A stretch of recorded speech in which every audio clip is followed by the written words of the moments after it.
Chapter 1.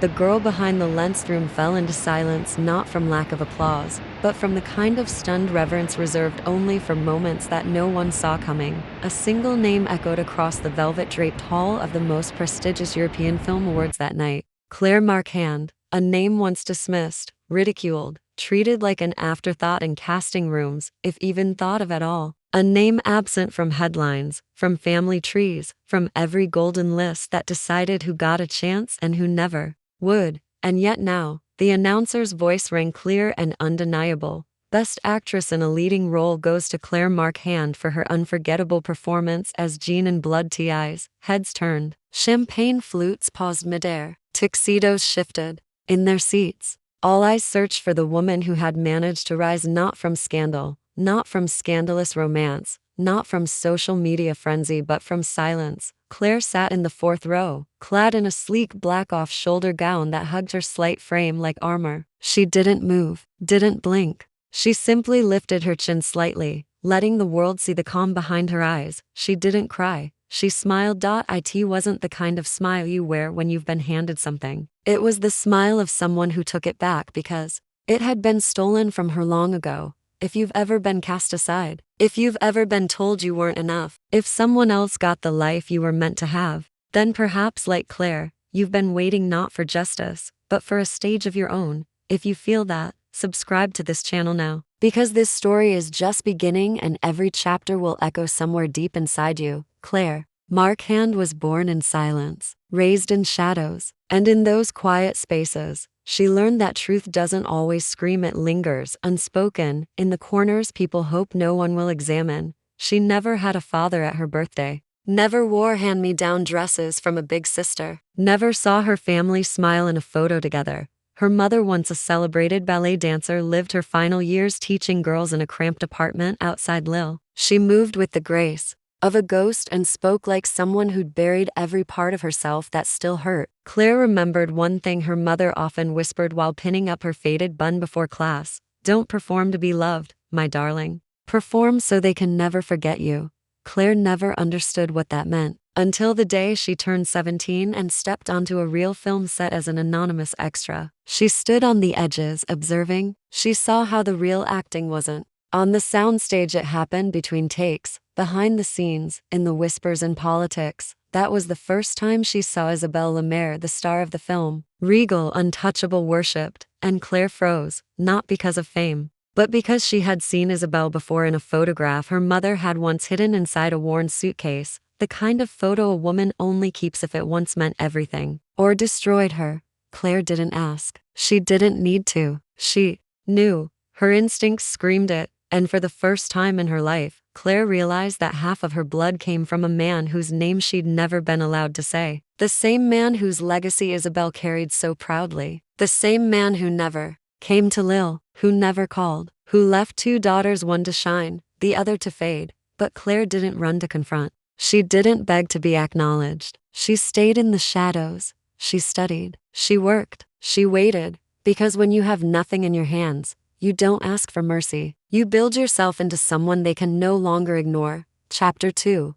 Seeds of Truth. Rewritten with longer sentences. The rain had not ceased for 3 days, falling not with violence, but with a steady, persistent sorrow, as though the very sky was reluctant to let go of the weight it had carried for too long. Much like Claire herself, who now sat in the middle of her apartment, surrounded by boxes that had not been opened in years, each one a mute witness to a history long buried beneath the performances, the spotlights, and the carefully curated silence she had wrapped herself in. Her apartment was small, tastefully furnished, tucked away on the quieter side of Montmartre, where artists still lingered and whispers of Bohemia could be heard if one listened closely enough. It was not luxury she lived in, it was intention. Every object in the space had been chosen, like a scene carefully constructed on stage. The antique mirror with a small crack running down its corner. The faded portrait of a ballerina who bore a haunting resemblance to the mother she still could not speak of without swallowing back something sharp. And now these boxes, 12 of them torn open and spilling truths she was no longer able to ignore. The scent of aged paper, of old perfume, of memory, filled the air like a ghost that refused to leave. Claire reached for a notebook wrapped in red silk ribbon. the kind of ribbon her mother used to tie around her hair before leaving for rehearsals, back when there were still rehearsals, back when there was still hope that she might one day dance again. The ribbon was frayed at the edges, soft from time and sorrow. She undid it slowly, as if unwrapping a secret, as if afraid the truth inside might vanish if she opened it too quickly. The first line, written in a delicate script that slopped like music, took her breath away. June 3rd. Today I saw him. Again. I shouldn't have. I told myself it was over, that I wouldn't be one of those women, the waiting ones. But when he looked at me, I forgot I was an understudy. I felt like I was center stage. Claire's throat tightened. The image was so vivid, her mother standing in the wings of some forgotten theater, eyes shining with a reckless, forbidden love, knowing full well that the man she waited for would never truly choose her, yet returning again and again because he made her feel, even if just for a moment, like she mattered. He says he can't leave her, that she's fragile, that it would destroy his career. I believed him the first time. I don't now, but still I wait. What kind of woman does that make me? What kind of mother? And there it was, the ache Claire had felt her entire life, now spoken aloud in ink and paper. She had grown up in the shadow of this compromise, fed by the quiet resignation of a woman who gave everything and received only silence in return. Further down the page, written in smaller letters, almost as if her mother had whispered it, I dreamed of a daughter, one who will never wait for love, one who will know her name, not borrow it, one who will burn brighter than any man who once dimmed me. Claire stared at the words until they blurred. She closed the notebook with trembling fingers and pressed it to her chest as if to shield it from the coldness of the world outside, as if to absorb the heat of a promise made in ink and sorrow. She did not cry, not right away, but later that night, as she lay awake staring at the ceiling where water droplets tapped gently like memories against glass. She let the tears fall without wiping them away. They were not tears of pain. They were not even tears of loss. They were tears of a woman who had found her origin story and knew now, more than ever, that the time to remain silent had passed. The following week, Claire walked into the production office of Blood Ties with the calm precision of someone who had nothing left to fear. She requested access to the full shooting script, not because she needed it for a press interview or a festival panel, but because she had inserted more of her mother into the film than anyone knew, and she wanted to read again the words she had chosen so carefully. Words that had come not from the screenwriter but from the margins of an old journal wrapped in silk. The monologue in scene 12 about being invisible but unforgettable. The line in the final scene, I was not born to be remembered by others. I was born to remember what they chose to forget. They had called her brilliant, raw, authentic, but they hadn't realized they were applauding a ghost. Isabel had dotted the premiere. Claire had caught her watching from across the room, not with admiration, not with rivalry, but with something more dangerous. A flicker of recognition, yes, but also fear. It was not the performance that had unsettled Isabel. It was the truth beneath it. The way Claire had spoken a line as though she had lived it. The way her voice trembled, not with practice technique, but with memory. The way, for just a moment, Isabel must have seen the mirror she had tried to shatter long ago, cracked, but still standing. Claire returned home that night not with triumph, but with clarity. The stage had been lit, the lines had been rehearsed, and the next act, the one she had waited her whole life to perform, was about to begin. Chapter 3. Auditions. And there is a particular kind of silence that settles over a casting room just before an actress enters, a silence not of respect, but of judgment withheld, of breath held halfway in, of a pen hovering above a blank sheet as if unsure whether to write down a name or strike one out before it is even spoken. Claire had walked into many such rooms in the past, always with a kind of apologetic grace, as if she had to apologize for being too quiet, too unknown, too forgettable. But today, she entered differently. She wore black not for mystery, but for memory. A sleeveless mock neck dress that hugged her spine like a line of determination, and boots with just enough heel to make the echo of her steps audible on the wooden floor. Her hair was pinned up, revealing the subtle angles of a jawline sharpened by restraint, not malice, and her eyes, those gray, storm-washed eyes, were no longer uncertain. They were watching, measuring, waiting. She was no longer here to be chosen. She was here to choose. The assistant behind the desk, a woman no older than 25, with perfectly glossed lips and an expression rehearsed for polite dismissal, looked up and blinked twice before checking the list again. You're here. For the role of Margot, Claire didn't smile. She simply nodded once. The girl's pen paused. You don't have an agent listed. I don't need one, Claire said, her voice even, warm, but with an undercurrent that stopped further questions. She was led into the waiting area, where 5 other actresses sat, each embodying some version of the same ideal, bright-eyed, freshly powdered, holding folders with notes and headshots, laughter like wind chimes barely concealing their nerves. Claire didn't sit, she stood by the window instead, arms crossed loosely in front of her, looking out at the city that had once ignored her. Paris in the late afternoon shimmered like a memory, beautiful from afar, but cold beneath its beauty.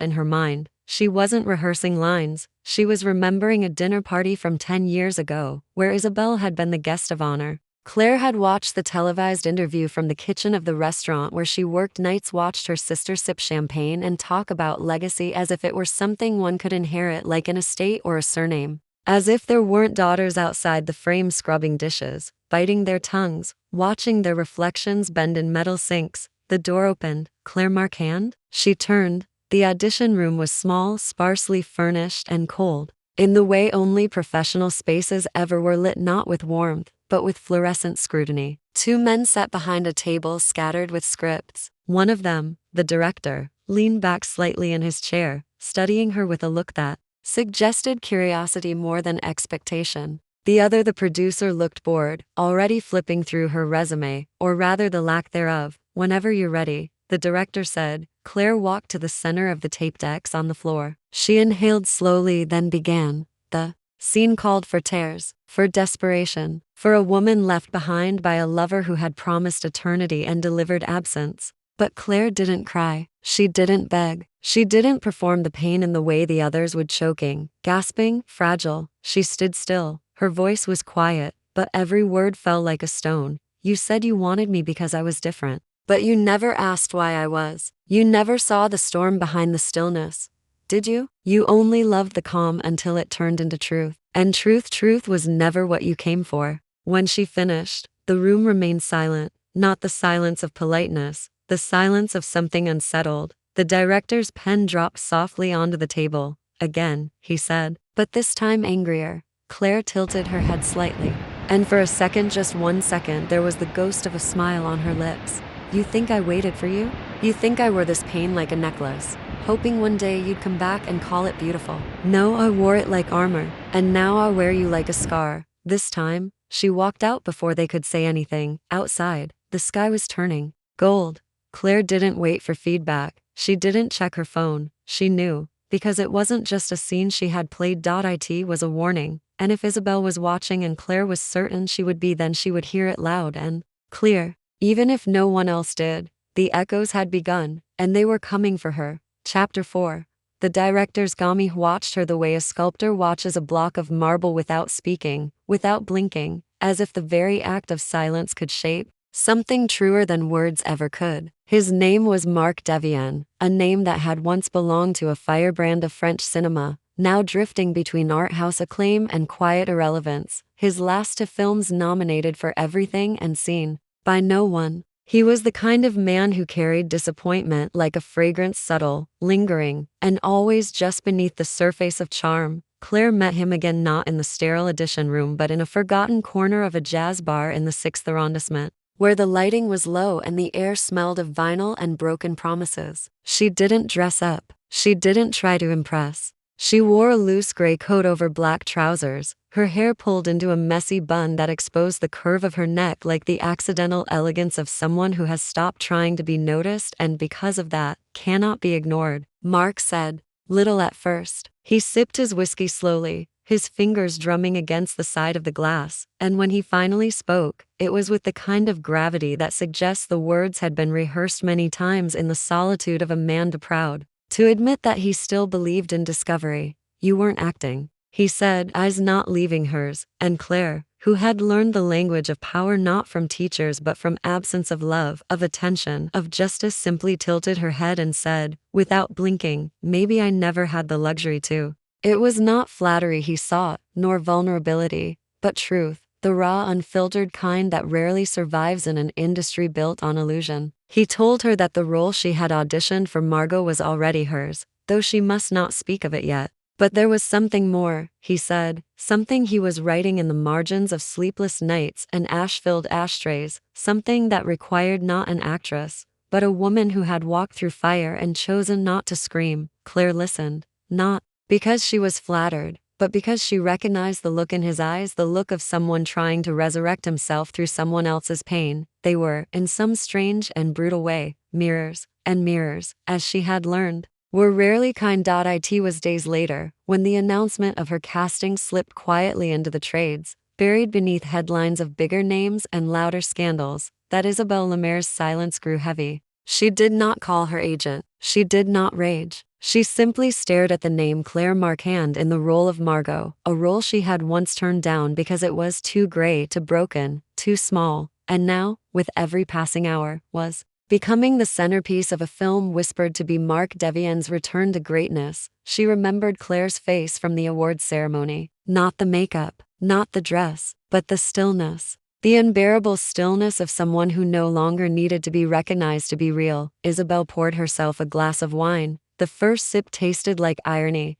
the second like dread. Claire, meanwhile, was already on set, not performing, not pretending, but occupying the character as if it were a second skin, grown over years of being erased. She spoke her lines with a softness that hurt more than screaming, moved like someone who had learned that beauty is not in the flourish, but in the restraint, in the choice not to collapse when collapse is deserved. Marc watched her from behind, the monitor, cigarette forgotten in his hand, as the crew fell into that rare silence that only comes when fiction has bled into something real and no one quite knows what to do with it. There was a moment, brief, electric, almost imperceptible, when Claire looked directly into the lens of the camera and held her gaze for a beat longer than the script required. It wasn't a mistake. It was a message, and if Isabelle was watching and Claire knew somehow that she was, then that 1 second was not about the character, not about the story, not even about the film. It was a reckoning, not shouted, not staged, but unfolding, scene by scene, frame by frame, and it had only just begun. Chapter 5. A legacy unknowneth air. Inside the archives of Télévision Nationale was different from any other room. Claire had stepped into, dense with forgotten stories and layered with the quiet desperation of people who once believed that their words, their interviews, their faces on screen would make them immortal. The smell of dust, plastic reels, and aged magnetic tape clung to her clothes like the memory of things not meant to be remembered. And yet, as she stood among the shelves that stretched higher than she could reach, she felt for the first time that her silence had an echo. And that echo was beginning to return to her like an answer. The request had taken weeks to process, navigated not through agents or formal channels, but through a former assistant producer who remembered Claire from a university internship. A woman with tired eyes and a bitterness only public broadcasting could cultivate, who owed Claire nothing and yet gave her a list of enlisted material stored under Isabelle Lemaire's name, flagged for restricted internal use during the airing of a 10-year-old documentary that had been edited before release. Claire didn't ask why she was helping. She had learned long ago that some favors were born not from loyalty, but from the quiet satisfaction of seeing someone else fall. The box was labeled with a red tag, "Do not air version B," inside. Old DV tapes sat stacked like gravestones, accompanied by paper scripts annotated in 2 different handwritings, one in neat blue ink, another in angry red pen.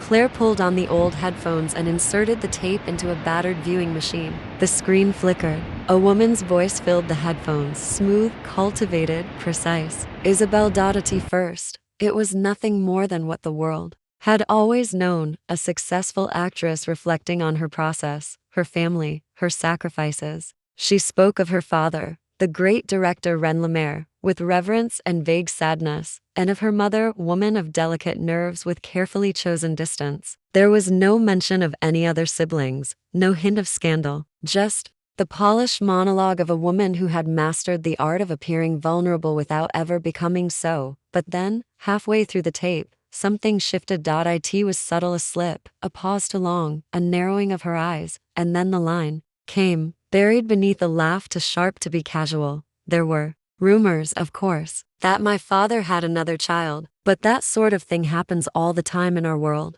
doesn't it? People love to invent stories when you're successful. They want you to be stained. The interviewer's voice, off camera, asked, But was there truth to it? Isabel smiled and said, with that effortless cruelty reserved only for the powerful, even if there was, it wouldn't matter. She didn't make it, did she? Claire sat perfectly still. She didn't rewind. She didn't cry. She simply closed her eyes and let the sentence settle into her bloodstream like a toxin finally named. It was the first time she had ever heard Isabel acknowledge her existence. Not with a name, not with any semblance of dignity, but as a failure, a ghost not worth fearing. And yet, there it was, on tape, unedited, a truth that had been buried, sealed, forgotten, until now. She spent the rest of the day scanning every line of the annotated script, every change made before the interview aired, every redacted question. There was more, a contract, a non-disclosure agreement signed by the interviewer and a senior producer, likely under pressure from Isabel's legal team, prohibiting the release of what they called unsubstantiated allegations that could damage the Lemaire brand.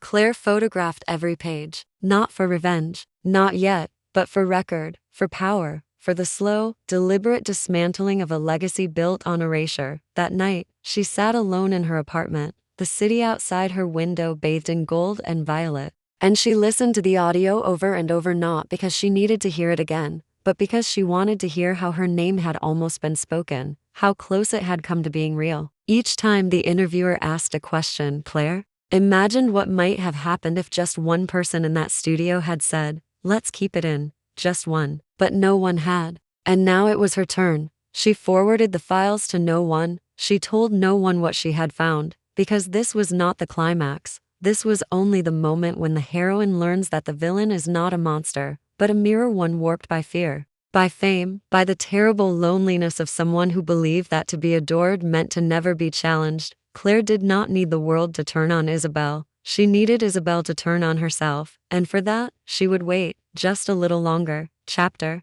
6. The Mirror and the Mask. The Palais Garnier had always been more than a theater. It was a declaration, an altar built not for gods but for the beautiful, the celebrated, the necessary illusions that held a city like Paris together, where chandeliers hung like frozen galaxies and every red velvet seat bore witness to centuries of curated brilliance. On the night of the Saint-Louis Gala, it shimmered like a jewel in the cold, and its steps, lit by golden sconces and the flash of paparazzi bulbs, were once again drenched in names, gowns, and the subtle violence of comparison. Claire stepped out of the car not like a guest, but like a revelation. She did not wear the borrowed glitz of a rising star, nor did she adopt the contrived cool of those who had grown weary of attention. Her dress, custom cut and untouched by the trends of the season, moved like ink poured across paper, black, silent, and deliberate. There were no jewels, no stylist trailing behind, only her, and silence.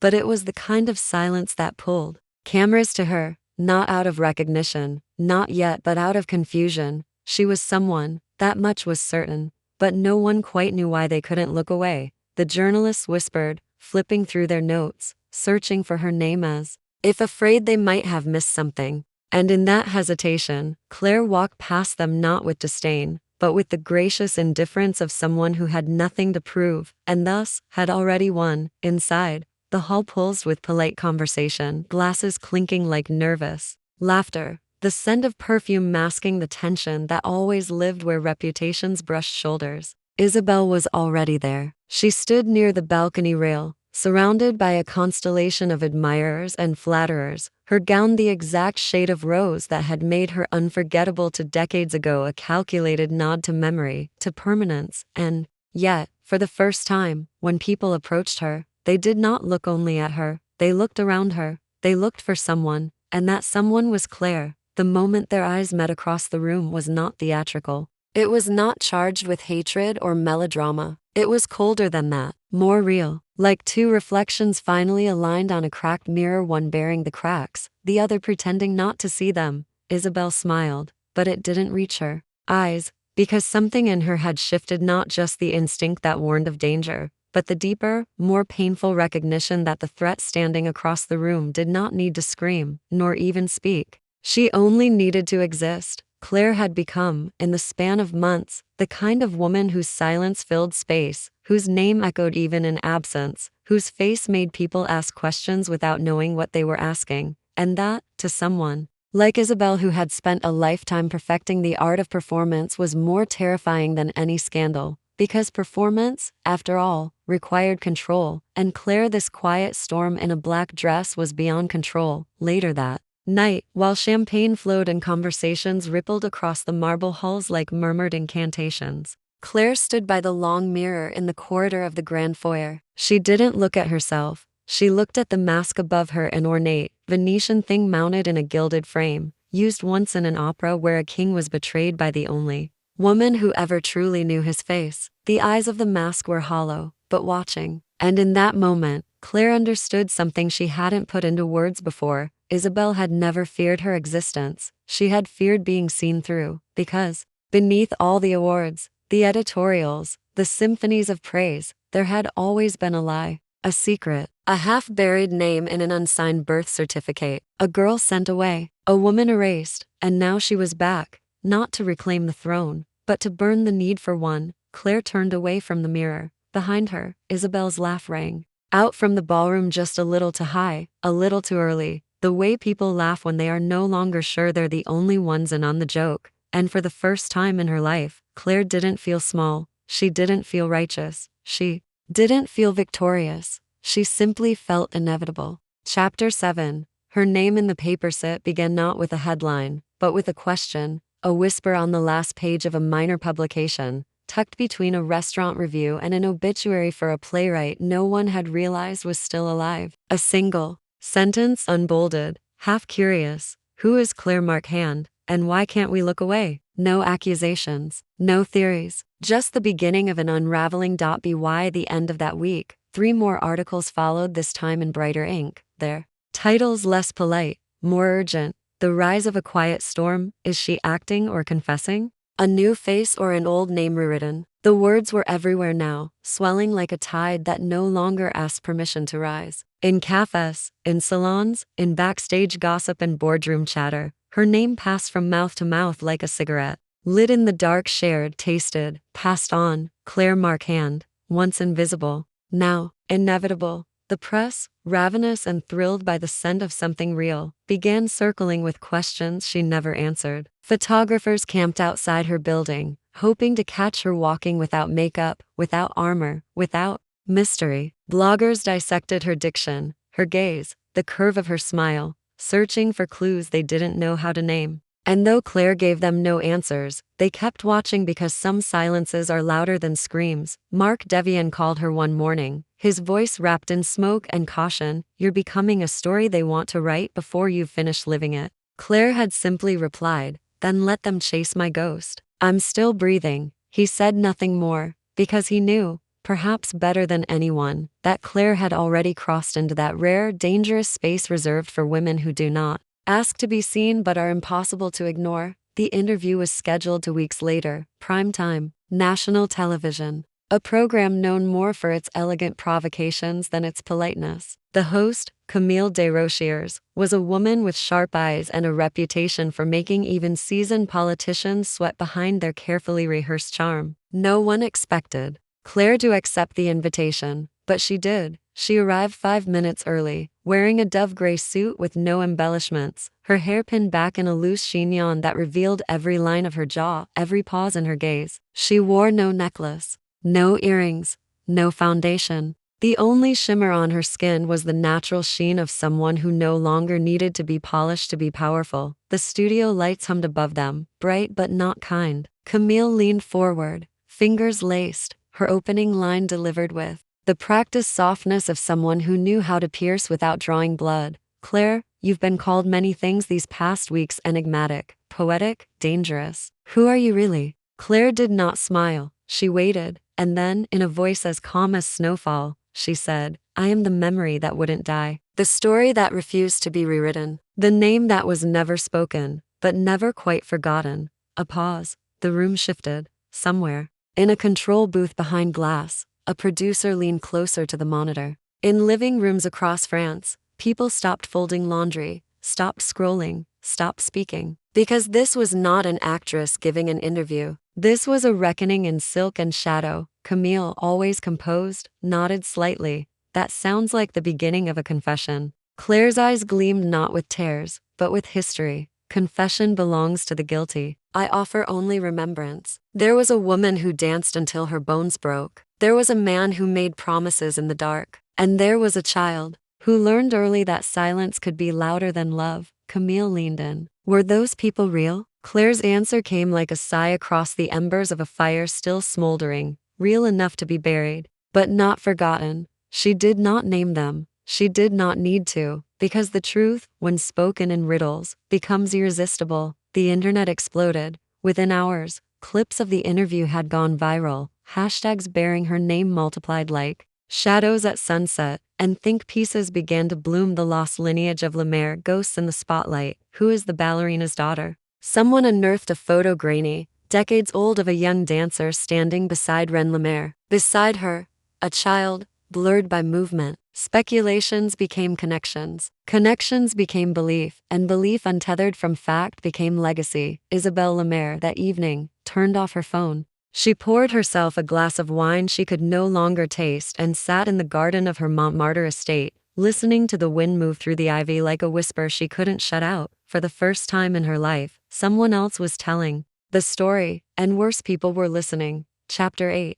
The fire beneath the Staget began, as most fires do, not with explosion but with heat, a warmth beneath the floorboards, a crack in the old foundation, a forgotten ember that had never fully gone out. Somewhere in the 13th arrondissement, in a cluttered apartment above a shuttered dance studio, an old woman with silver hair and trembling hands stared at a grainy still from a television screen and whispered, "I know that face." Her name was Madame Lodi Fournier, once a seamstress for the Opéra de Paris, now a widow with weak knees and a collection of old programs no one had asked about in years. But she remembered Claire, not the actress, the girl, the one who sat on the windowsill while her mother rehearsed barefoot on a warped wooden floor, spinning with pain that looked too much like grace. Lodi remembered the way the child had looked at her own reflection quietly, with curiosity, as if wondering whether she deserved to exist inside that frame at all. When the interview aired, Lodi wrote a letter not to a gossip blog, not to a scandal paper, but to a journalist she trusted, one who had written once about forgotten women in the arts. The letter said little, just a name, a place, a memory, but it was enough for a young reporter at Le Regard to begin digging. He found an old article never published titled "The Ballerina's Secret," buried in the newspaper's rejected archives, killed before printing in 2009. Under internal pressure, the author, now retired, had tried to trace a rumor about Reine Lemaire's private life. A dancer, a fire, a daughter. No one would speak on record, and then the piece vanished. But the reporter, now fueled not by nostalgia but instinct, began pulling threads that had once been left to rot. Elsewhere in the city, Claire stood on a darkened soundstage, the set around her resembling the bedroom of a child, faded wallpaper, a half-broken crib, a closet slightly ajar. She was filming a flashback scene for her new film, though it felt less like acting and more like breathing underwater, familiar, suffocating, intimate. Between takes, she didn't return to her trailer. She stood alone, arms folded, eyes fixed on the camera lens, as if waiting for it to ask the question no one dared speak aloud. Mark, the director, watched her from behind the monitor, saying nothing. He had learned by now that Claire needed space, not to prepare but to bleed. He had also learned something else. She was no longer just his actress. She belonged now to the public, and the public was turning dangerous. The studio had received a legal letter and signed but unmistakably from Isabelle's legal team, couched in polite vagueness, hinting at concerns over narrative overlap and defamatory potential rooted in resemblance. Mark had laughed when he read it. Claire had not, because she understood, more deeply than anyone, that this was no longer about fiction brushing against truth. It was truth beginning to write itself into every frame, every breath, every carefully written line that now felt like confession. Meanwhile, in Montmartre, Isabelle Lemaire was no longer laughing. She stood before her vanity, lit with the soft bulbs that had always flattered her skin, and stared at her own reflection, not with vanity, not even with fear, but with the gnawing clarity of someone who had finally recognized her opponent, not as an intruder, but as her own shadow. She remembered Claire's eyes, not from the gala, not from the screen, but from a single photograph she had once seen, years ago, tucked inside her father's drawer, quickly closed when she entered. A photograph of a girl standing in front of a crumbling building, wearing a blue dress too small for her frame, looking not at the camera, but beyond it, at something else, at someone else. At him. She had told herself for years that it meant nothing, that she had imagined it, but now, watching the headlines shift, watching her name appear not with praise but in speculative paragraphs she could no longer control, Isabel understood something too late. Silence, too, was a kind of admission, and Claire had turned silence into a sword. She could not let it go on. So she called her lawyer, and said only one thing: we hit back, quietly, but hard. Chapter 11. When the world watches, they called it a reckoning. But Claire knew better. It was a performance, not hers, not anymore, but of an entire country, a cultural body trying to contort itself into contrition, twisting its limbs into the shape of apology while its heart remained uncertain. Because when the truth becomes too bright to ignore, people do not accept it. They absorb it, reinterpret it, make it beautiful so they can survive it. And now they were trying to survive her. She saw it in the invitations that arrived daily, printed on thick paper with gold embossed lettering, bearing the insignia of institutions that had once denied her mother a backstage pass. Museums requested her presence at retrospectives. Universities asked her to speak about truth and identity in modern art. The Ministry of Culture proposed an award for artistic bravery. They called her a voice for the voiceless, a daughter of France, a phoenix from forgotten ash. She accepted. None of them, not out of disdain, but out of caution, because something inside her had shifted.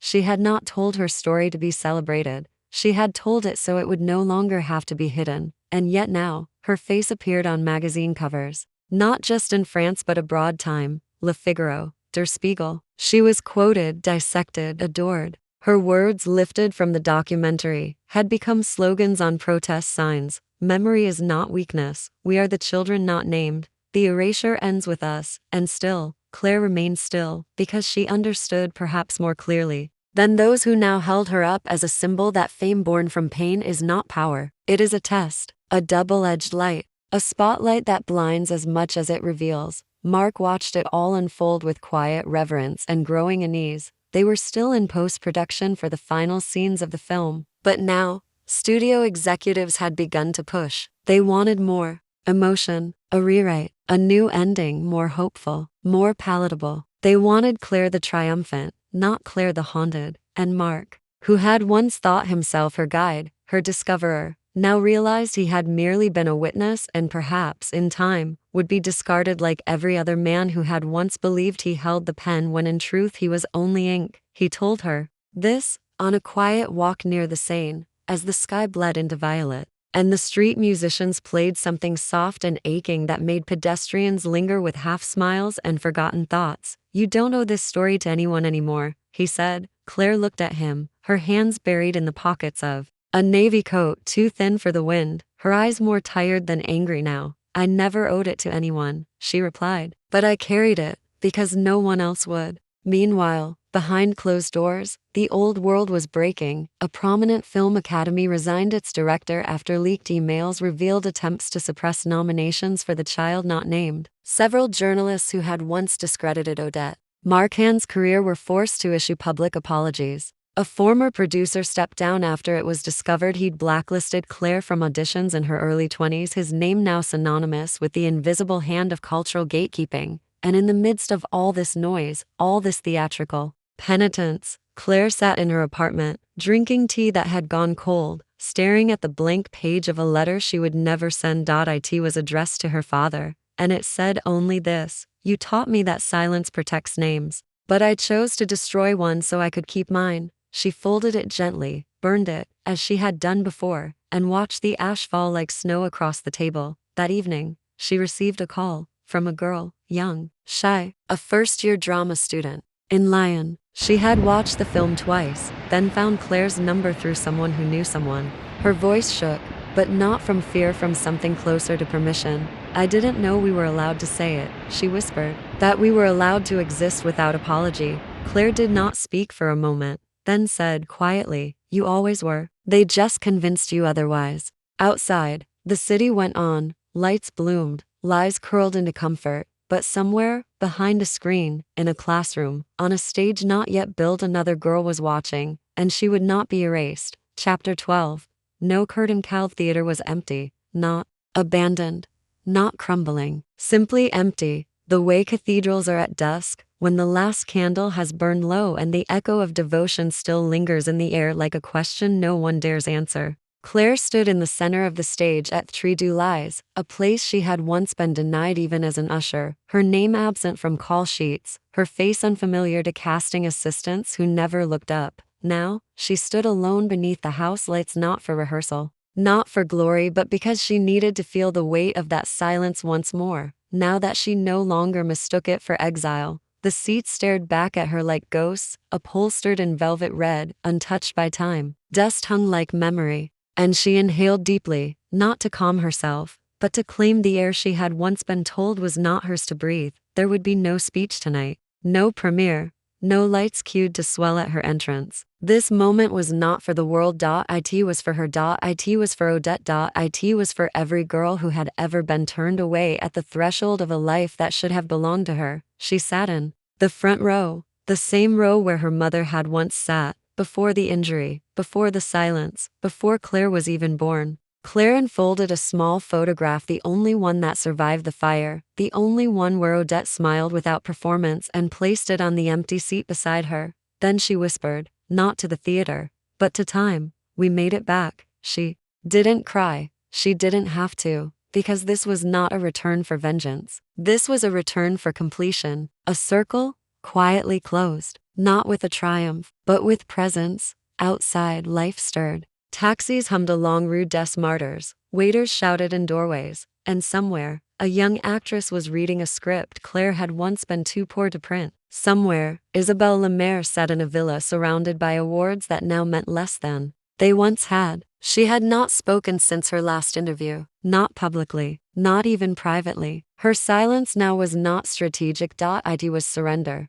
But Claire did not gloat, because that was never what this was. This was not about winning. It was about not being erased. And now she wasn't. Now, she existed, on screen, in memory, in voice, and most importantly, in her own name. When she stood to leave, she did not look back at the stage. She didn't need to, because for the first time in her life, she wasn't waiting for the curtain to fall. She had walked in from the wings of history, rewritten the final scene, and stepped off stage not as a role, not as a mystery, but as a woman who no longer needed applause to know she had been real. And the actress nobody expected, a forgotten daughter, a hidden past, a spotlight no one can dim. That night, the blogger who had first published a timeline of Claire's early career woke to find their article taken down. A former colleague of Claire's mother received a call from a private investigator. A producer who had once fired Claire from a minor TV role was suddenly approached with a lucrative contract if he kept certain stories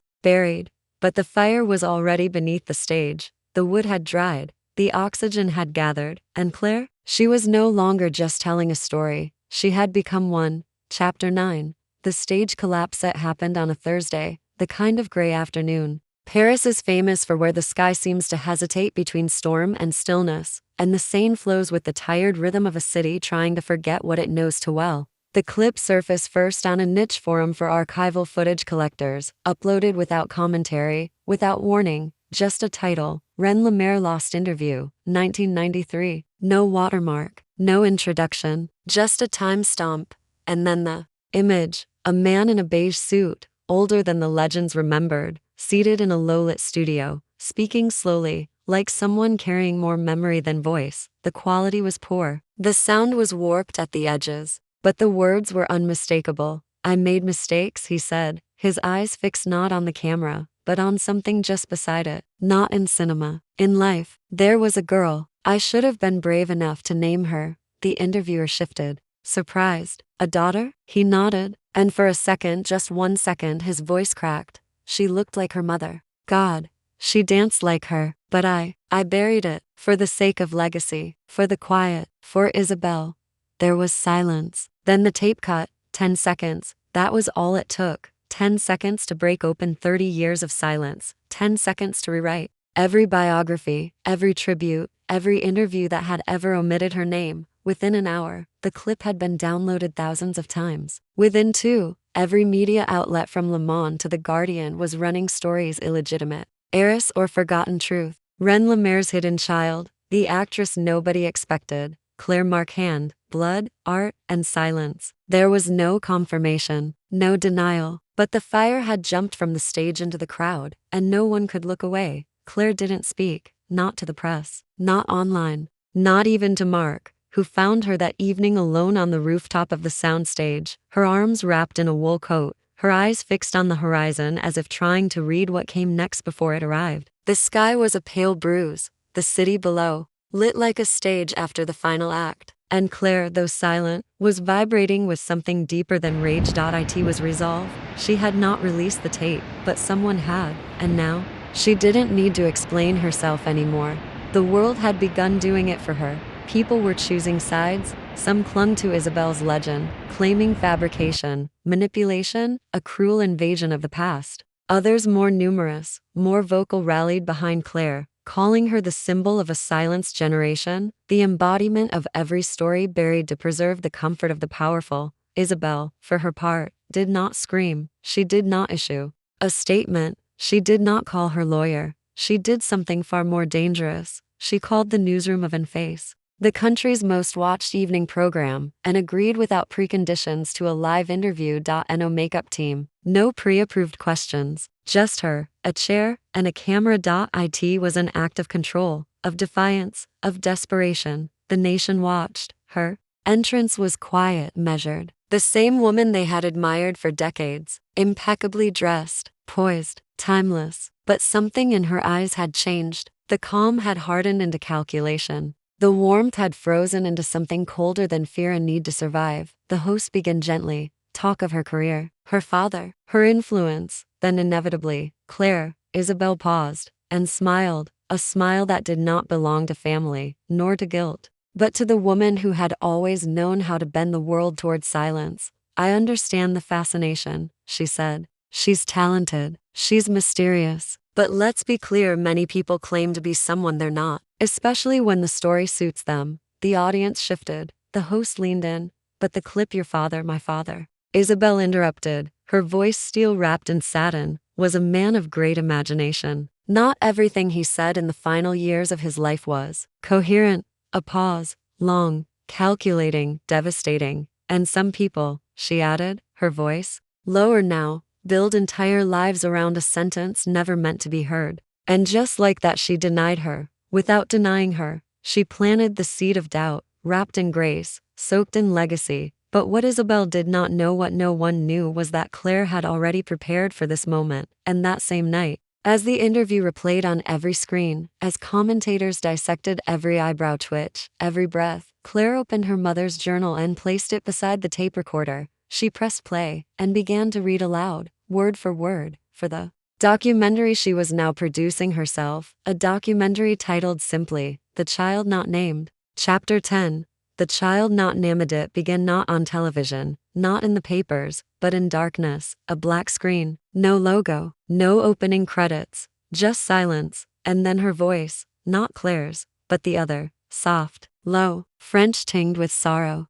A voice that spoke not for attention, but for memory. I named her in my heart, but never on paper. Because names are what they take from you when they want you forgotten. The voice belonged to Odette Marchand, a woman the world had once barely known, remembered only in footnotes and backstage whispers, a dancer who disappeared too young, a scandal that never quite surfaced, a name too delicate to print. But now, for the first time, her story was being told in her own voice, her own words, her own rhythm stitched together from fragments Claire had collected over years, pieces of a woman erased early, too quietly, by a man who built legends. On the bones of silence, the documentary was not announced. It simply appeared on an independent platform, uploaded at midnight, titled with no embellishment, The Child Not Named. It opened with a single photograph, a ballerina on the floor of an empty studio, sweat on her back, light slicing through the windows like memory. No captions, no commentary,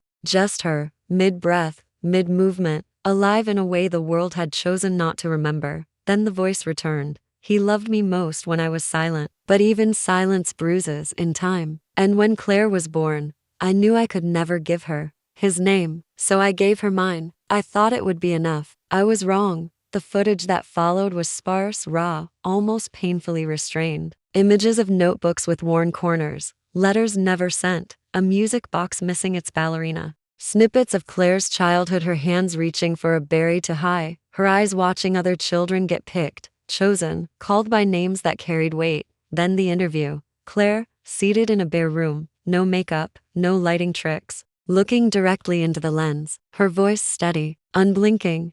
My mother taught me that legacy is not what you leave behind, it's what they try to erase. And who refuses to let it go? She did not name Isabel. She didn't have to, because now the world knew the shape of what had been missing. The reaction was immediate. Some cried, others raged, but most listened. For the first time, the narrative was not built by tabloids or publicists, but by memory itself. The film was downloaded over 5 million times in the first 48 hours. Critics called it a quiet war cry, a devastating elegy, the most honest film France has seen in a decade.